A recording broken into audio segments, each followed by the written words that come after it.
Welcome, everyone, to a new installment of Boston's Strangest Stations. The subject of today's video will be Canton Junction, a historic station which is also a favorite among rail fans.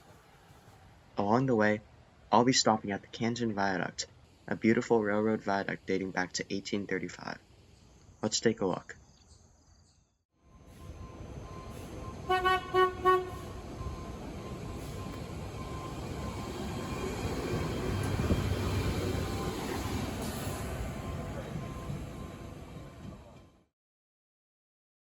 Welcome to Canton Junction. Today, I am here to explore the station, to take you through the various interesting features of the station, as well as catch a few trains. But first, some history. Canton Junction, then called Canton, opened in 1835 on the Boston and Providence Railroad. The Stoughton Branch Railroad opened in 1845, splitting off from the Boston and Providence here at Canton. In 1879, the station was renamed to Canton Junction, reflecting its location at the junction of the Providence Line and Stoughton Branch. The station platforms are located just south of the switches where the lines split, but where the two lines are still right next to each other. This makes for an interesting platform layout. While inbound Stoughton Line trains and outbound Providence Line trains have their own platforms, inbound Providence Line trains and outbound Stoughton Line trains share part of their platforms. All the platforms are pretty simple, with long low-level sections and mini highs at the ends for accessibility. Connecting these platforms poses an interesting challenge.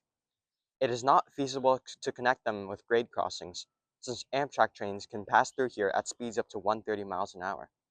So the MBTA chose let's say, rather budget-friendly option. In 2000, this massive footbridge was constructed over the tracks, with huge ramps connecting it to the platforms. These ramps feature a total of 3 switchbacks each.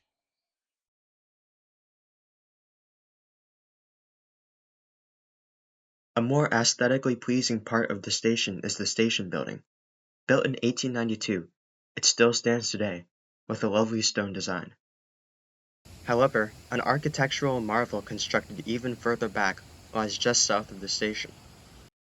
Walk just 6 minutes south of Canton Junction, and you'll arrive at the Canton Viaduct, a marvelous stone structure which has been carrying trains since its construction in 1835.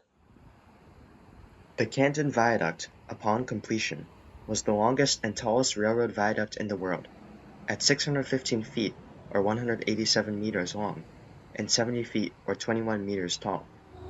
Today, it is the last remaining railroad viaduct of its kind. The viaduct was incorporated into the National Register of Historic Places in 1984 and was designated a National Historic Civil Engineering Landmark in 1998. Let's head back to Canton Junction Station. One more thing I'd like to point out is this abandoned track, located between the current tracks of the Northeast Corridor and the Stoughton Branch. I'm not sure what this track is or was used for, but if anyone knows, please let me know in the comments.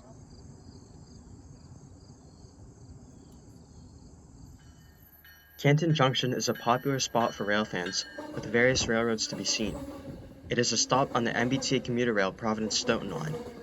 Amtrak's Northeast Regional and Acela trains fly through here, and CSX Local L001 sometimes passes through here on its way to a customer in Stoughton. Today, first up was Acela 2271, running with a next-gen Acela set, speeding over the viaduct.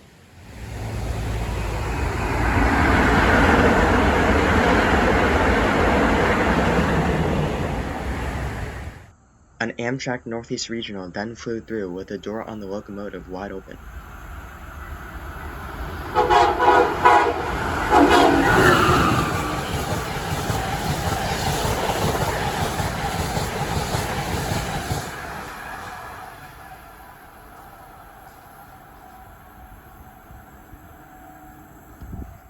Here's Northeast Regional 150 rounding the curve towards Boston.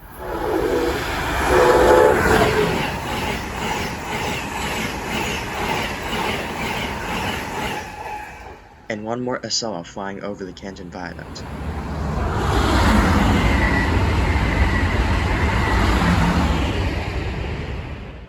With that, we conclude this video.